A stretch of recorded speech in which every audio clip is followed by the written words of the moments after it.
Assalamualaikum warahmatullahi wabarakatuh. Pada kesempatan kali ini kami dari kelompok 9 akan mempresentasikan mengenai PT Unilever Indonesia.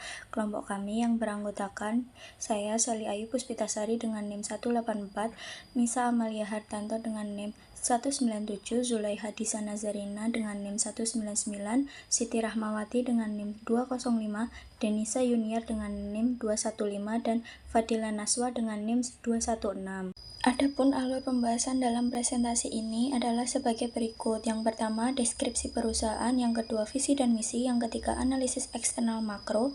Yang keempat, analisis eksternal mikro. Yang kelima, analisis internal. Yang keenam, analisis SWOT. Yang ketujuh, analisis PJK. Yang kedelapan, alternatif strategi. Dan yang kesembilan, alternatif strategi terpilih. Deskripsi perusahaan. PT Unilever Indonesia Tbk adalah salah satu perusahaan barang konsumen terbesar di Indonesia yang beroperasi sejak tahun 1933. Perusahaan ini merupakan bagian dari Unilever Group yang berpusat di London dan Rotterdam. Unilever Indonesia memproduksi serta memasarkan berbagai kebutuhan rumah tangga dan perawatan pribadi yang digunakan jutaan konsumen setiap hari. Bidang usaha dan lini produk. 1. Perawatan diri, personal care, Lifebuoy, Dove, Sunsilk, Pepsodent, Rexona, dan Vaseline. 2. Perawatan rumah tangga, home care, Rinso, Molto, Sunlight, Wipol. 3. Makanan dan minuman, makanan dan penyegaran, Reiko, Bango, Walls, Bulben, Sariwangi, dan Buah Vita. Kinerja dan posisi pasar. Unilever memiliki lebih dari 40 merek aktif yang memimpin di berbagai kategori pasar. Jaringan distribusinya mencakup seluruh wilayah Indonesia dengan dukungan ribuan mitra dan tenaga pemasaran. Tujuan utama menciptakan pertumbuhan bisnis yang berkelanjutan sambil memberikan dampak positif bagi masyarakat dan lingkungan. Visi menjadi perusahaan yang berkelanjutan dengan memberikan kehidupan yang lebih baik setiap hari bagi konsumen Indonesia. Misi 1. Menyediakan produk berkualitas tinggi yang meningkatkan kualitas hidup masyarakat. 2. Mengurangi jejak lingkungan dari setiap aktivitas operasional. 3. Mendukung kesejahteraan masyarakat melalui program tanggung jawab sosial CSR. 4. Mendorong pertumbuhan ekonomi berkelanjutan melalui inovasi dan kemitraan strategis. Analisis eksternal makro. Yang pertama, politik.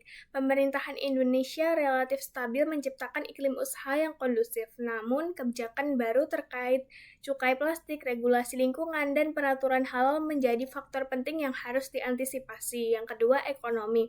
Pertumbuhan ekonomi Indonesia yang positif dan meningkatnya kelas menengah memperluas pasar Unilever. Namun, fluktuasi nilai tukar rupiah terhadap dolar mempengaruhi biaya bahan baku impor. Yang ketiga, sosial.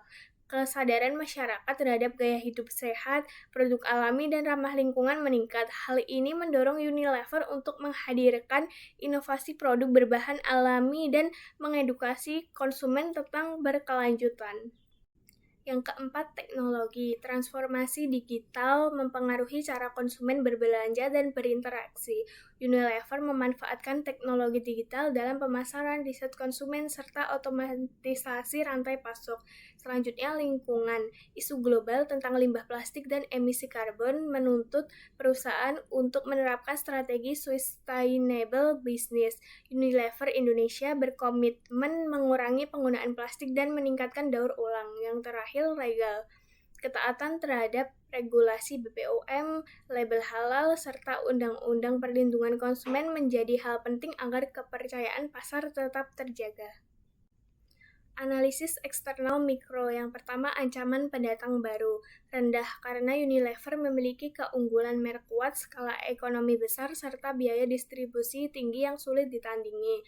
Daya tawar pemasok. Sedang, Unilever memiliki banyak pemasok namun masih bergantung pada bahan impor tertentu sehingga fluktuasi harga global dapat mempengaruhi biaya produksi. Daya tawar pembeli tinggi. Konsumen memiliki banyak pilihan merek dengan harga bersaing sehingga Unilever harus terus menjaga kualitas dan inovasi.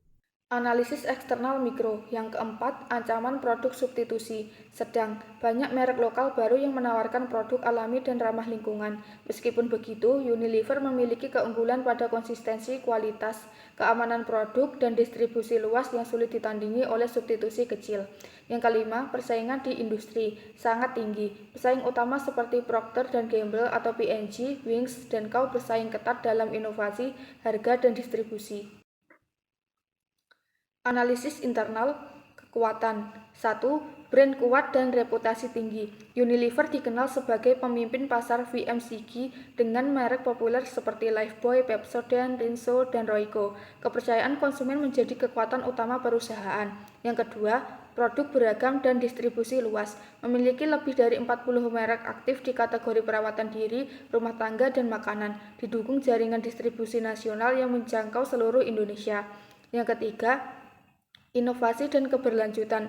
Terus menghadirkan produk ramah lingkungan dan inovatif seperti Love Beauty dan Planet serta aktif dalam program pengurangan plastik dan daur ulang. Analisis internal, kelemahan dan tantangan. 1. Ketergantungan bahan impor. Masih bergantung pada bahan baku luar negeri, membuat biaya produksi rentan terhadap fluktuasi nilai tukar. Yang kedua, biaya promosi tinggi. Persaingan ketat dengan merek lokal dan global menuntut biaya promosi besar untuk mempertahankan pangsa pasar. Yang ketiga, perubahan tren konsumen. Konsumen muda kini lebih memilih produk lokal, alami, dan berbasis digital. Unilever perlu memperkuat strategi pemasaran online agar tetap relevan. Analisis SWOT, strength, kekuatan. 1. Brand kuat dan dikenal luas seperti Lifebuoy, Pepsodent, dan Royco. 2. Jaringan distribusi nasional yang menjangkau hingga daerah terpencil. 3. Inovasi berkelanjutan dan komitmen pada keberlanjutan lingkungan. 4. Dukungan global dari Unilever Group dengan teknologi dan manajemen modern. Weakness. 1. Ketergantungan bahan baku impor yang sensitif terhadap nilai tukar. 2. Biaya promosi tinggi karena persaingan ketat. 3. Sebagian produk kurang diminati generasi muda sehingga perlu rebranding. Opportunities, peluang. 1.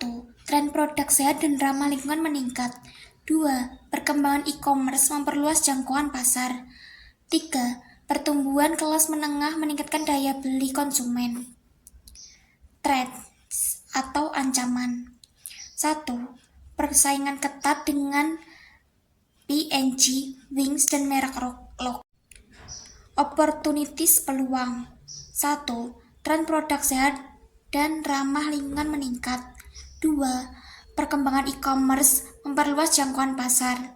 3. Pertumbuhan kelas menengah meningkatkan daya beli konsumen. Threats atau ancaman. 1. Persaingan ketat dengan P&G, Wings, dan merek lokal. 2. Perubahan preferensi konsumen yang cepat. 3. Regulasi terkait lingkungan dan sertifikasi produk. Analisis PCG dapat dilihat dari tabel berikut ini. 1. Produk perawatan diri atau personal care. Contoh merek seperti Lifebuoy, Dove, Sunsilk, Pepsodent. Pertumbuhan pasar sedang tinggi. Pangsa pasar relatif tinggi. Posisi dalam PCG Matrix Star. Strategi yang disarankan pertahankan dan tingkatkan inovasi produk, perluas pasar, teruskan promosi intensif. 2. Produk makanan dan minuman. Contoh merek seperti Royco, Bango, Sariwangi, dan Buah Vita. Pertumbuhan pasar sedang. Pangsa pasar relatif sedang. Posisi dalam PCG Matrix Cash Cow. Strategi yang disarankan, maksimalkan profit, pertahankan efisiensi operasional, investasi untuk mempertahankan loyalitas. 3. Produk perawatan rumah tangga atau home care. Contoh merek Rinso, Sunlight, Molto, Whirlpool. Pertumbuhan pasar rendah, sedang. Pangsa pasar relatif tinggi. Posisi dalam PCG Matrix Cash Cow. Strategi yang disarankan, gunakan hasil keuntungan untuk mendukung produk kategori star dan question mark. 4. Produk kecantikan premium. Contoh Pond's, Vaseline, Tresemme. Pertumbuhan pasar tinggi. Pangsa pasar relatif menengah. Posisi dalam PCG Matrix question mark. Strategi yang disarankan, tingkatkan promosi dan diferensiasi untuk memperkuat pangsa. Evaluasi berkelanjutan jika tidak tumbuh. 5. ramah lingkungan, contoh merek Refill Pack e-commerce channel. Posisi dalam PCG metrik potensial strategi yang disarankan. Berkelanjutan promosikan nilai sustainability. Kategori produk nomor 6 dengan permintaan menurun. Contoh beberapa varian lama sabun atau teh. Pertumbuhan pasar rendah, pangsa pasar relatif rendah. Posisi dalam PCG metrik DOC. Strategi yang disarankan evaluasi profitabilitas, kurangi biaya promosi, pertimbangkan penghentian produk. Analisis strategi pertumbuhan produk dan pasar. Yang pertama, mengembangkan produk baru yang sehat, alami, dan ramah lingkungan. Misalnya, varian tanpa bahan kimia dan kemasan daur ulang. Yang kedua, memperluas penetrasi pasar ke daerah yang belum optimal, terutama wilayah Indonesia Timur. Yang ketiga, memanfaatkan insight konsumen muda untuk inovasi produk yang lebih relevan. Strategi digital dan e-commerce. Yang pertama, memperkuat kehadiran platform digital seperti Tokopedia, Shopee, dan media sosial untuk meningkatkan engagement. Yang kedua, meningkatkan penggunaan digital marketing dan kolaborasi dengan influencer agar lebih dekat dengan generasi muda. Yang ketiga, mengoptimalkan data pelanggan untuk promosi yang lebih personal dan efisien. Strategi efisiensi operasional dan keberlanjutan. Yang pertama, mengurangi ketergantungan bahan impor dengan memperkuat kerjasama dengan pemasok lokal. Yang kedua, meningkatkan efisiensi energi, penggunaan air, dan pengelolaan limbah di pabrik sesuai target keberlanjutan. Yang ketiga, melanjutkan program tanggung jawab sosial untuk menjaga citra positif perusahaan. Strategi diferensiasi dan penguatan merek. Yang pertama, melakukan rebranding merek lama agar tetap relevan bagi konsumen muda. Yang kedua, menonjolkan nilai sosial dan lingkungan dalam komunikasi merek. Yang ketiga, fokus pada premiumization produk untuk segmen menengah ke atas dengan kemasan modern dan inovatif. Analisis strategi terpilih PT Unilever Indonesia. Yang pertama, pertumbuhan produk dan pasar strategi ini sesuai karena Unilever memiliki sumber daya R&D yang kuat serta jaringan distribusi yang luas untuk meluncurkan produk baru dan memperluas pasar. Yang kedua, strategi digital dan e-commerce. Tren belanja online terus meningkat. Unilever telah aktif di platform digital namun masih memerlukan optimalisasi agar lebih efektif dalam pemasaran dan penjualan.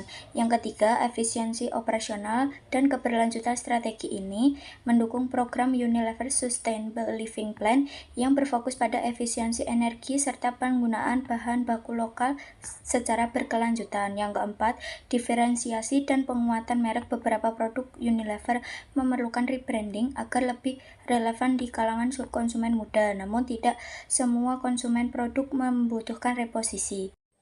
Sekian presentasi dari kelompok kami. Apabila ada salah kata, kami mohon maaf. Wassalamualaikum warahmatullahi wabarakatuh.